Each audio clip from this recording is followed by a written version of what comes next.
Okay, hi. I just wanted to go over how I go about grading assignments for this particular class, and I'm going to talk about individual and team projects because the way I grade team projects is a little different maybe than what you've experienced in some of the other classes. So let's go ahead and go over this for you. For assignments in this particular class, we have a variety of different assignments. You do have individual and team assignments. Individual assignments are a lot of stuff that you're probably used to. You know, you may have some questions at the end of the chapter. You may have some small research projects, quizzes, things like that.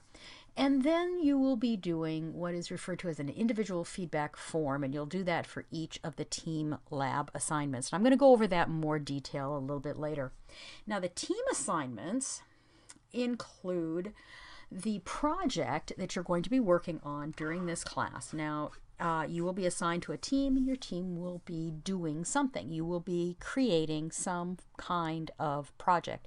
A lot of the projects teams choose to do are things like a website, a blog, research paper, videos, something. So you'll be doing something kind of concrete type work in this class. So you'll have the project deliverable itself. During the execution and the creating of the project, it's the deliverable, there will be 4 different opportunities for you to submit project management documents along the way. The first one is in week 3, the second in week 6, the third in week 9, and then you'll have the final project, which wraps up with a project presentation, and that you'll be doing in the final week of the class.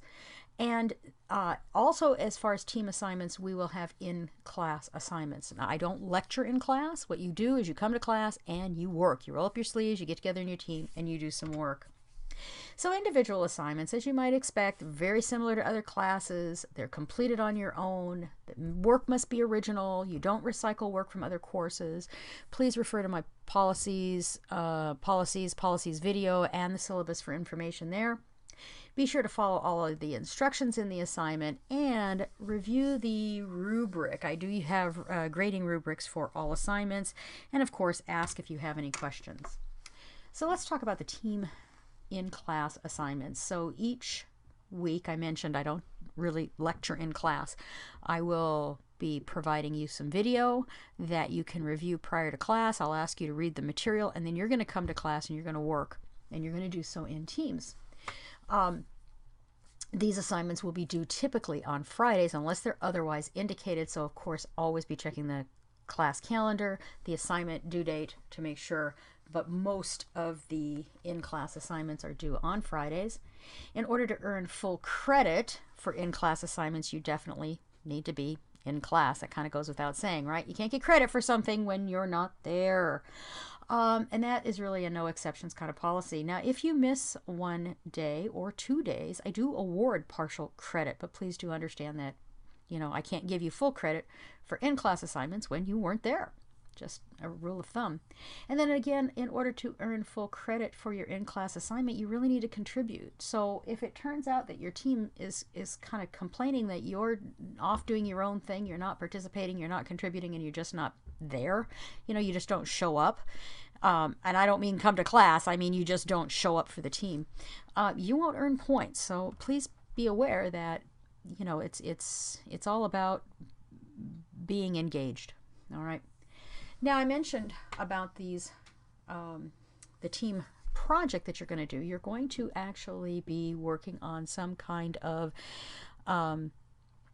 tangible project that will deliver a result at the end of this class. You'll be doing it as a team. There are 4 times where you'll be completing various project management documents while you're working on completing your project. And now these you're going to hear me say these words frequently, so don't worry if you don't get it right now, but there are project deliverables, which are your project management documents, and then there are product deliverables, which is the actual project that you're working on, whether it be a website or a research paper or, you know, whatever it is that you're doing. Project deliverables and product deliverables, okay? Week 3, 6, 9, and 10 will have complete details for all of that work that you're going to be doing. For each of these labs, I call them lab 1, 2, 3, and the final. For each of these labs, your team is going to select a different project manager. Now, your project manager is going to be the one that is going to gather up all of the information, coordinate all of the activities, submit everything for the team. So only one person in the team, the project manager, is the one that's going to be submitting all of the documents for each of the labs. Okay, then I will grade the work that is submitted, and I will come up with a grade for your team's lab assignment. All right, now so let's say, for example, lab 1 is worth 40 points and your team earns a full 40 points. Congratulations, team, you did a great job. I am under no obligation to give everyone on the team the same number of points. All right, so how I will assign points to your individual contributions for these team labs is that I will be looking to have each one of you provide an individual feedback form at the end of each lab, which will have you rate the performance of each of your teammates as well as your own performance on that particular lab. So for example, at the end of lab 1, your project manager will gather up all the documents. Your project manager will submit everything for lab 1. And then everyone, including the project manager, will complete an individual feedback form where you will peer review each team member's contributions in 3 specific areas. I'm looking at timeliness. Did you deliver, or did that person that you're rating deliver the work on time as was agreed? Was the quality of their work up to requirements? Minimal amount of revisions? Did they give you everything that was expected? And then the third criteria is their support, reliability, and commitment. Did they stay connected to the team? Did they step up when needed? Did they show that they were committed to the team's success? Okay, so there's 3 areas that I will be asking you to rate each team member on your lab, on each individual lab. Now, what I will do is ask you to rate them on a scale of 0 to 5. 0 be non-existent. Okay, so maybe they didn't submit any work. Maybe there would be a 0 in quality and a 0 in timeliness. Maybe, who knows? Okay, just saying. 0 means non-existent and 5 is exemplary. There are 3 areas. The maximum number of points per area is 5. I total all of that up. The max points that you could earn would be 15 if all 3 of those are combined together. Now what I will do is I will take the ratings from everybody on the team. I will add them all up and get an average composite score that will come up to somewhere between 0 and 15 based on everyone's rating of your performance. Okay, and then based on the rating that you receive is the number of points I will give you. Now back to our example of lab 1, 40 points. So if your score, your composite average score, is between 12 and 15 points, you will earn 100% of the lab assignment points received. All right, so your team was excellent and you got 40 points. If your score for your personal contributions, your whole team says they were between 12 and 15, then you will earn all 40 points 100%. Okay?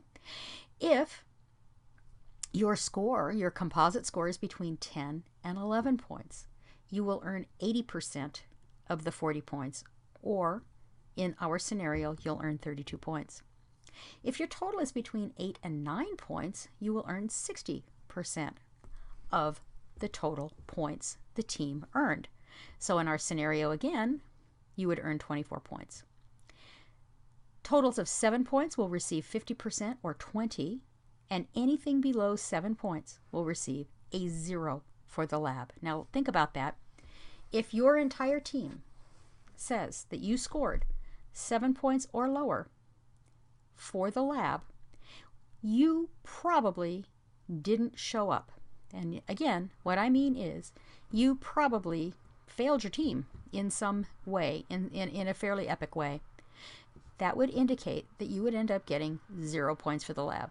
And again, let me go back and make sure you understand. I take teamwork very seriously. I expect people to contribute to teams. I expect them to be part of the team and to do what it takes for everyone to succeed. This is why I grade. I let peers review, and I total all of the scores up, and I grade accordingly.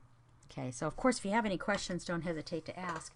Your individual feedback form has a number of things on it.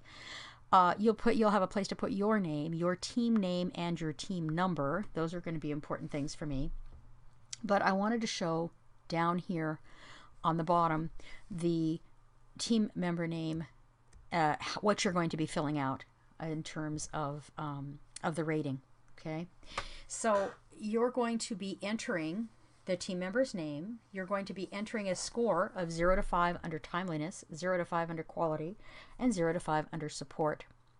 And then I want you to give me at least one sentence. You can give me more if you feel it's appropriate. You don't have to write a single sentence, but you will need to defend your scores. So if you write 555, why? Why is that person a 555? Why is everybody on your team 555, 5555? Okay, you need to defend it. Why? What specifically about that individual was why you rated them 5 across the board? Okay, so you're going to need to defend your rating score. I'm asking for at least one sentence. Of course, you can add more as needed. Okay. And I've already defined these previously: timeliness, quality, and support and reliability. If you have any questions on what those things mean, please don't hesitate to let me know. All right. Again, if you have any questions regarding my grading processes, don't wait. Please ask. And again, I will regrade anything with appropriate evidence. You can always contact me via my email during office hours or via Skype. So don't hesitate to let me know if any of this is confusing. I will walk everyone through this again when we go to our first lab so that everybody's really clear on what you're going to be doing. You're going to do this 3 times.